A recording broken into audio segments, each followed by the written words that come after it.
Good kill, good kill. Hey, good kill. Alright guys, welcome back to another video. Today we are in the F-16 and we're fighting an F-14B Tomcat. That Tomcat is flown by Gator, and he's going to try to put on a show for us today, and I'm going to try to survive and kill him, and we'll see how it plays out. Here we are offsetting slightly to the left. We're going to try to give ourselves some turning room here. He does try to deny that, turns across my tail here, full wing sweep into the two-circle merge, which tells me that he came in real fast, about Mach 1, and you can see his F-14 absolutely pulling around the circle here, and that's going to be a problem as he comes around. I'm fairly slow. I'm going to tighten down here. Almost hits me, but no cigar.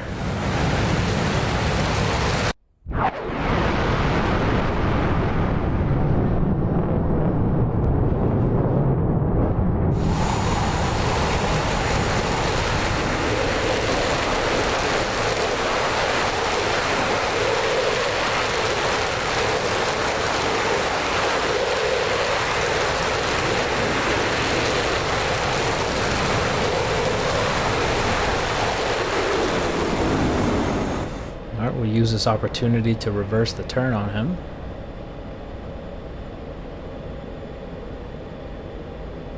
And this is very dangerous here. Very bad. I'm not sure if he hit me there. It's possible that he did. I didn't hear anything, but here we go. I can probably get a shot. We've managed to squeeze him out in front. A little bit of a shot there, and oh, it looks like we hit him.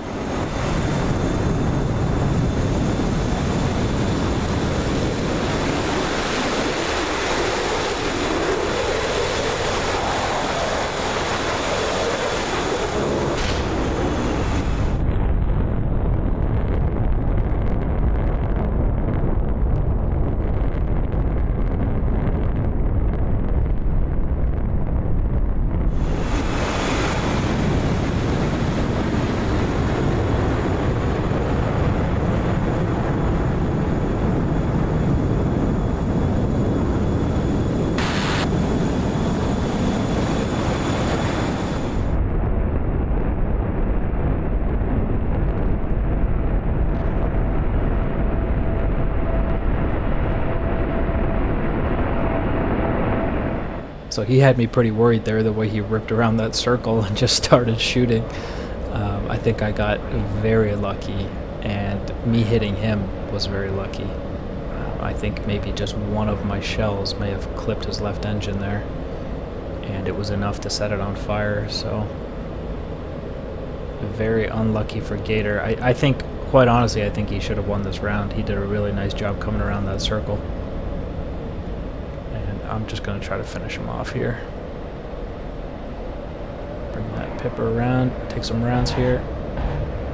Hits, and I think a couple more hits there, and he's had enough. There's the ejection. And, whoa! Almost took out the, well, everybody. Almost took them both out there. Alright, very good try to Gator.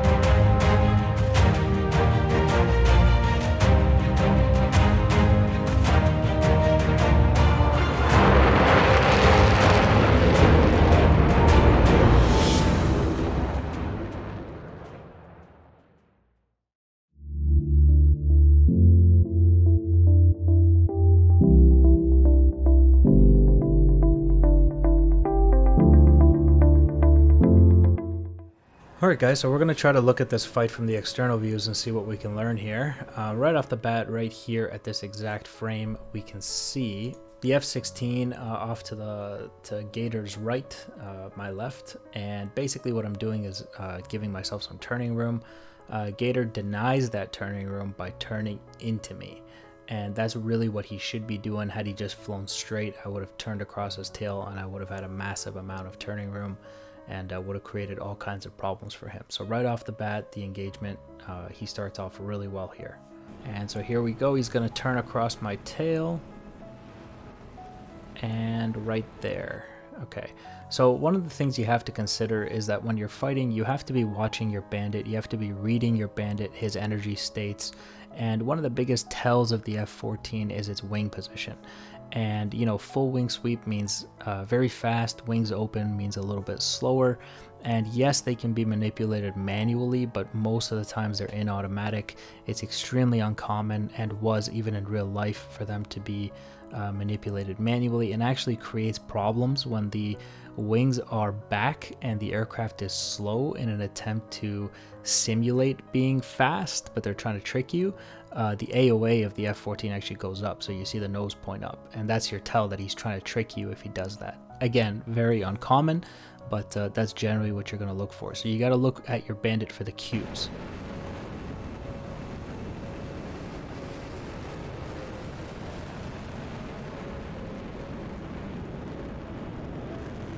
And so very obviously here, Gator has realized that he came into the merge really fast, and you know, he's trying to slow down a little bit. He wants to get down to his max rate speeds, and in an attempt to do that, he cuts burner, and his nose is dumped.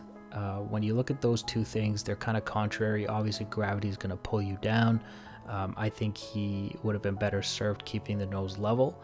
Now, this is one of those things that in the heat of the moment, like, you know that, but when it comes to translating it into the fight, it can be a little bit more difficult. I think it would have been better for him to do that. However, it doesn't make a huge difference in this situation. He still does manage to point the nose and get some rounds off.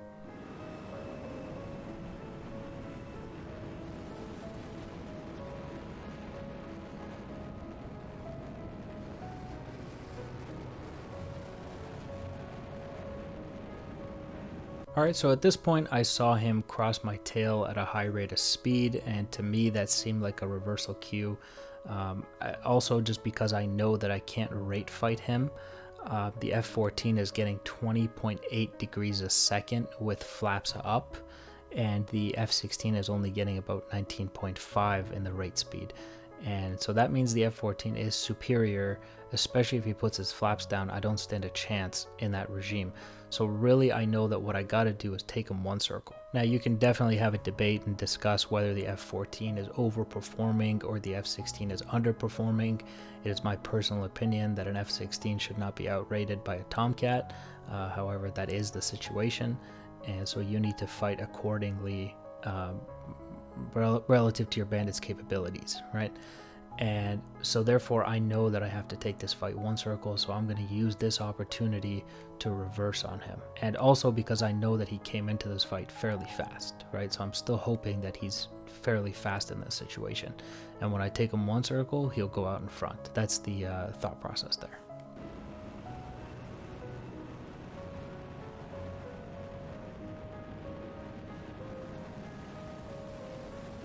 Now here, in an attempt to force a rolling situation or a rolling scissor with the Tomcat, I start to realize that his nose starts to, you know, slowly come towards me, and in a very threatening manner, which I did not enjoy.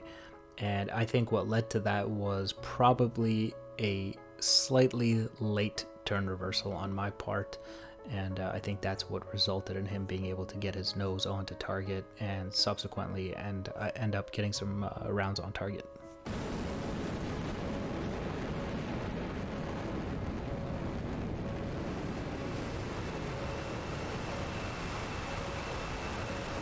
Now here, in order to force the overshoot, I put the lift vector behind the Tomcat and just rolled with him and attempted to keep the lift vector there. Gator unable to really roll with his F-14. You saw some oscillations there where he did make an attempt. However, I think he was a little bit too slow and essentially ended up just flying straight through the circle, through the roll, and that ended up shooting him out in front, which allowed me to take the shot at him.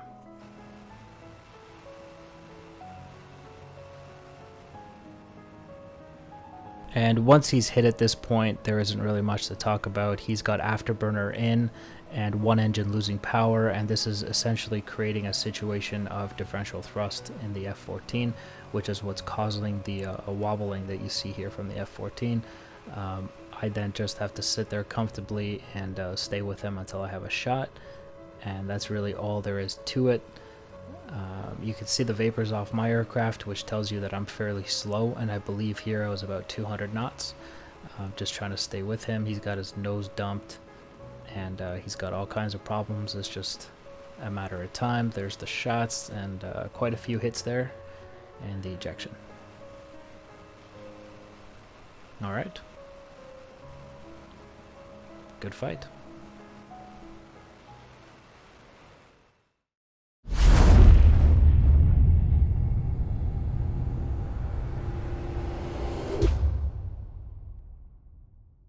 Alright guys, even though we already did somewhat of an analysis before, but I think this is interesting just to look at the numbers.